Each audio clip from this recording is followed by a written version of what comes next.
Eu me chamo Verônica. E se você acha que a dor mais profunda vem de um inimigo, é porque nunca foi apunhalado pelas costas por alguém da sua própria família. A minha história começa numa casa onde o amor sempre foi medido por méritos. Eu era a filha do meio, a invisível, a que fazia tudo certo, mas nunca era suficiente. Minha irmã mais velha, Heloísa, era o brilho dos olhos dos meus pais. Bonita, carismática, sempre rodeada de gente. E eu? A que aprendia a cozinhar sozinha enquanto ela saía para festas. A que limpava a casa enquanto ela se maquiava para mais um encontro. Mas eu nunca a invejei. Nunca. Eu a amava. Mesmo quando ela esquecia meu aniversário, mesmo quando ria das minhas roupas simples ou dos meus sonhos pequenos. Só que tudo mudou no dia em que conheci Daniel. Eu tinha 21 anos, ele 24. Nos conhecemos na faculdade, num curso de literatura. Ele tinha o olhar mais gentil que eu já tinha visto, e ouvia cada palavra minha como se eu fosse uma poesia inédita. Pela primeira vez, alguém me via. Me enxergava de verdade. E eu me apaixonei. De um jeito puro, calmo, diferente de tudo. Quando levei Daniel para casa a primeira vez, senti um arrepio na espinha. O olhar da Heloísa demorou demais no rosto dele. Ela o mediu dos pés à cabeça e depois sorriu daquele jeito que eu conhecia bem. Era o sorriso que ela dava antes de tomar o que queria. E Heloísa sempre conseguia o que queria. Mas eu confiei nela. Ainda confiava. Durante semanas notei pequenas coisas. Daniel ficava estranho perto dela. Às vezes parecia desconfortável, outras vezes distraído. Eu comecei a me culpar, achando que estava sendo paranoica. Até que numa noite qualquer, cheguei mais cedo da aula e ouvi risos vindos do quarto dela. Abri a porta sem bater. E o que vi? Destruiu tudo dentro de mim. Ela, sentada no colo dele, beijando seu pescoço. E ele não resistia. Não se afastava. Me viu e ficou mudo, pálido. E ela apenas sorriu, como se eu fosse uma criança mimada que precisava aprender a perder. Você sempre pega as sobras, Verônica, ela disse, se levantando como se nada tivesse acontecido. Daniel só estava confuso, mas agora ele sabe o que quer de verdade. Naquela noite eu não chorei. Eu morri, por dentro. Algo em mim se apagou, e no lugar do amor que eu tinha por ela, nasceu algo muito diferente, um plano. Fui embora de casa no dia seguinte. Mudei de cidade. Comecei do zero. Trabalhei como recepcionista de um hotel barato, depois como assistente numa editora. Cada centavo que eu ganhava era investido em mim. Cursos, livros, imagem, idiomas. Me reconstruí. Me tornei a mulher que ninguém mais ousaria ignorar. 6 anos se passaram. E nesse tempo, eu morri e renasci. Me reinventei em silêncio. Me reconstruí com dor. Ninguém sabia, mas cada passo meu era movido por uma lembrança. O olhar da minha irmã, triunfante, enquanto destruía o que eu acreditava ser amor. Aquela imagem me acompanhava como um fantasma, e era isso que me mantinha de pé. Eu não queria só esquecer. Eu queria que ela lembrasse, que ela sentisse um dia o que é ser apagada. E foi nesse cenário, quando a minha vida já era outra, quando eu achava que o passado tinha virado pó, que aconteceu. Estava revisando os relatórios de uma campanha editorial quando abri quase mecanicamente meu LinkedIn. Entre pedidos frios de networking, lá estava ele, Daniel. Meu coração parou por um segundo. O nome, a foto, a frase. Gostaria muito de conversar com você, se me permitir. Minha respiração falhou. Não de saudade, mas de fúria contida. Um passado que eu pensei ter enterrado me encarava, sorrindo. Cliquei no perfil. Ele ainda era bonito, mais maduro. Os traços mais marcados, os cabelos com leves fios grisalhos nas laterais. Tinha se tornado um homem de sucesso, aparentemente. fundador de uma empresa de tecnologia, palestrante, colunista, a mesma doçura no olhar, mas agora me causava enjoo. Demorei 3 dias para responder. Cada palavra que eu digitava, eu apagava em seguida. Lutei comigo mesma. Pensei, qual o sentido? Eu já venci, já me reergui. Mas algo dentro de mim sussurrava. Isso ainda não acabou. Respondi com frieza elegante. Olá, Daniel. Podemos conversar, sim. Como vai você? Do outro lado, ele parecia aliviado. Disse que precisava me ver. Que não havia um dia sequer em que não pensasse no que aconteceu. Que tinha coisas para me dizer. Que ele e Heloísa haviam terminado, pouco tempo depois. Que ele se sentia um tolo por tudo. A cada frase dele, eu controlava a vontade de jogar tudo na cara. Mas não. Era cedo demais. E eu tinha aprendido. Vingança boa é servida devagar. Marcamos um café. Um lugar chique, onde ele jamais imaginaria me ver. Eu entrei com a segurança de quem dominava o ambiente. Vestido sóbrio, salto firme, maquiagem impecável. Quando ele me viu, seus olhos se encheram. Verônica, você tá diferente. Tá, deslumbrante. E você tá igual. Mesma cara de quem nunca imaginou as consequências dos próprios atos. Ele riu sem graça, mexeu no colarinho da camisa. Eu percebi o desconforto, o arrependimento nos olhos. E foi ali, naquele instante, que eu entendi. Eu tinha o poder agora.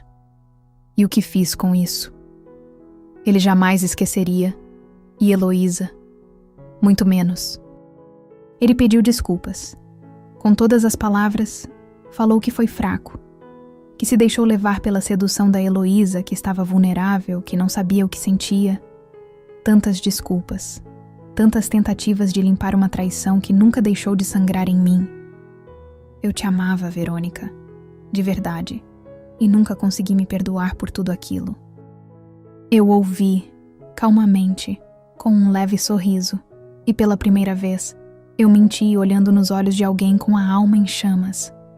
Está tudo bem, Daniel. Eu te perdoo.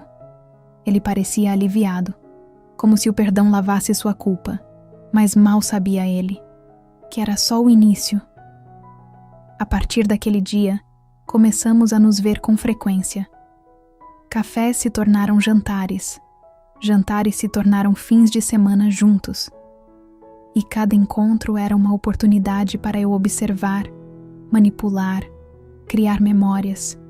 Não por amor, mas por estratégia. Daniel não era burro, mas era carente. Carregava culpa, solidão e o peso de ter perdido alguém que o tratava com verdade. E eu usei tudo isso. E sabe o mais curioso? Ele se apaixonou por mim, de novo. Mas o mais cruel é que dessa vez eu não o amava mais. Eu não via nele o mesmo brilho. O encanto tinha morrido naquela noite, 6 anos atrás. Agora, eu via apenas um instrumento, uma ponte até o verdadeiro alvo. Heloísa. Não demorou para a notícia circular. Um amigo em comum comentou com ela. Depois, as fotos cuidadosamente postadas nas redes sociais fizeram o restante. Eu nunca a marcava diretamente. Nunca dizia seu nome. Mas ela sabia. Cada legenda era um lembrete silencioso do que ela perdeu. Do que não podia mais tocar. Dias depois, recebi uma ligação de número desconhecido. Eu já sabia quem era. Verônica. É a Heloísa. O silêncio entre nós pesava como chumbo. Então, vocês estão mesmo juntos? Ela perguntou com a voz baixa, falhada. Você e o Daniel? Estamos, sim. Ele me procurou. Parece que o tempo deixou claro quem ele realmente amava. Ela não respondeu de imediato. Apenas respirou fundo. Verônica, eu errei. Eu fui egoísta. Eu me apaixonei por ele. E não suportei ver você vivendo aquilo. Você sempre teve o coração dele. Sempre. Mesmo quando ele estava comigo. Aquilo me fez rir por dentro. Pela primeira vez. Minha irmã admitia que me invejava, que me destruíra porque nunca conseguiu conquistar o que era meu. Afeto verdadeiro. Você ainda o ama, Heloísa? Perguntei, mesmo já sabendo a resposta. Eu nunca deixei de amar. Ela respondeu, com a voz embargada.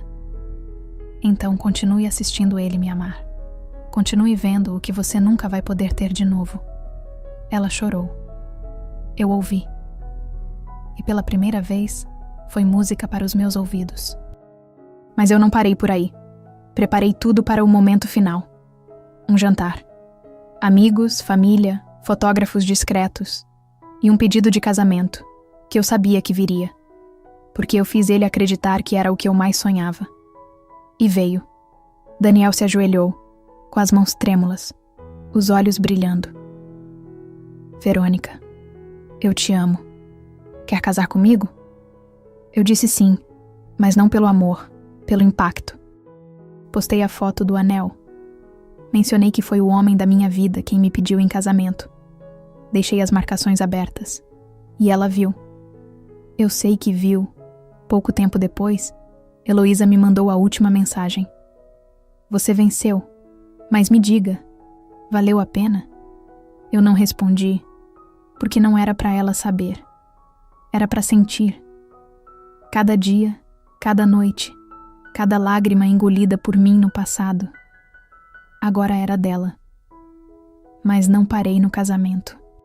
Fiz ele acreditar que queria uma união com separação total de bens. Ele insistiu por comunhão parcial. Eu cedi, com um sorriso doce. 2 anos depois de ele transferir parte das ações da empresa para mim, depois de consolidar a imagem pública de casal modelo, eu pedi o divórcio, sem brigas, sem escândalos, apenas com uma frase. Daniel, obrigada por me ensinar a nunca mais amar alguém que não sabe proteger o que tem. Saí com metade do que ele construiu, com o sobrenome valorizado, com status, poder e a alma leve. E quanto à minha irmã, ela sumiu das redes sociais, voltou a morar com nossos pais, segundo ouvi. Vive isolada, quebrada, e talvez ainda se pergunte como tudo saiu do controle, mas eu sei como. Foi no dia em que ela achou que destruiria minha vida sem consequências. Ela achou que eu era fraca. Mal sabia ela que estava criando a mulher mais perigosa que ela poderia imaginar. Uma mulher que sofreu calada, mas que voltou decidida a nunca mais sangrar. Hoje, olhando para trás, vejo que me tornei tudo o que diziam que eu jamais seria. Forte, respeitada, imbatível. E tudo isso, porque um dia me disseram que eu não era suficiente. Se você chegou até aqui, talvez já tenha sentido essa dor. Talvez também tenha sido apagado, traído, silenciado por quem mais amava. Mas guarde isso. A dor pode te destruir ou te reconstruir. A escolha é sua. Se essa história te tocou, se ela pareceu arrancar algo de dentro de você, deixa seu comentário com a frase: eu escolho me reconstruir. Curte esse vídeo, se inscreve no canal e ativa o sininho.